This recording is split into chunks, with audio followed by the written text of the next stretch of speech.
राधे राधे दोस्तों, कथा कहानियों के इस अनोखे सफ़र में आपका बहुत बहुत स्वागत है।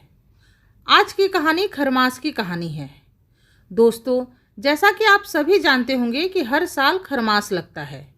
खरमास को शून्य मास भी कहते हैं, जो 16 दिसंबर से शुरू होता है और मकर संक्रांति पर ख़त्म हो जाता है। खरमास के शुरू होते ही सारे मांगलिक कार्य रुक जाते हैं, जैसे शादी, विवाह, मुंडन, गृह प्रवेश आदि नहीं किए जाते। खर मास में नया घर या नया वाहन खरीदना भी शुभ नहीं माना जाता। कोई भी शुभ कार्य करने की पाबंदी होती है। खर मास में भगवान सूर्य की गति भी धीमी हो जाती है, जिससे उनका प्रभाव भी कम हो जाता है। आज की कथा में हम जानेंगे कि खर मास का नाम खर मास ही क्यों पड़ा, इसे खर मास के नाम से ही क्यों जानते हैं। खर मास से जुड़ी सूर्यदेव की एक पौराणिक कथा है, तो चलिए सुनते हैं खर मास की कथा। कथा के अनुसार सूर्यदेव सदैव गतिमान रहते हैं।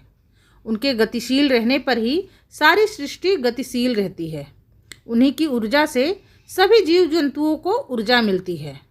7 घोड़ों वाले रथ पर सवार होकर सूर्यदेव लगातार ब्रह्मांड की परिक्रमा लगाते हैं। एक बार सूर्यदेव के रथ के घोड़े लगातार चलने के कारण बहुत थक जाते हैं।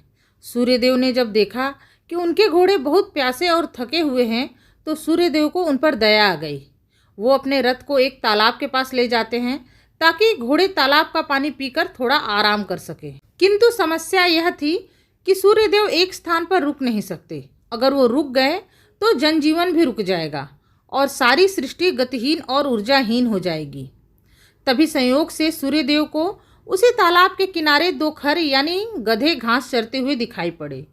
सूर्यदेव ने अपने 7 घोड़ों को पानी पीने और विश्राम करने के लिए वहीं छोड़ दिया और अपने रथ में उन 2 खरों यानी गधों को जोत दिया। गधों के रथ से ही वो अपनी परिक्रमा पर निकल पड़े। अब गधे तो गधे होते हैं, उनकी रफ्तार घोड़ों जैसी तो हो नहीं सकती, जिस कारण सूर्यदेव की गति भी धीमी हो जाती है और उनका प्रभाव भी कम हो जाता है। सूर्यदेव पूरे 1 मास तक गधों वाले रथ पर सवार रहते हैं और इसी कारण इस मास का नाम खर मास पड़ गया। सूर्यदेव जब धनु संक्रांति से मकर संक्रांति में आते हैं, तब उनके रथ से खर यानी गधों को निकालकर फिर से उनके घोड़ों को जोत दिया जाता है, जिससे फिर से सूर्यदेव की चाल तेज हो जाती है और उनका प्रभाव भी बढ़ जाता है। इसी तरह हर साल यही क्रम चलता रहता है और साल में एक बार खरमास का महीना भी लगता है। तो दोस्तों, यह थी खरमास की कथा।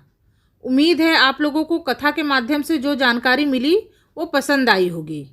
अगर आपको आज की ये वीडियो पसंद आई है तो इस वीडियो को लाइक करके मुझे कमेंट करके ज़रूर बताइएगा और मेरे चैनल को भी सब्सक्राइब ज़रूर करिएगा। आपसे मिलूँगी अपने अगले वीडियो में एक नई कथा या कहानी के साथ। तब तक के लिए राधे राधे, धन्यवाद।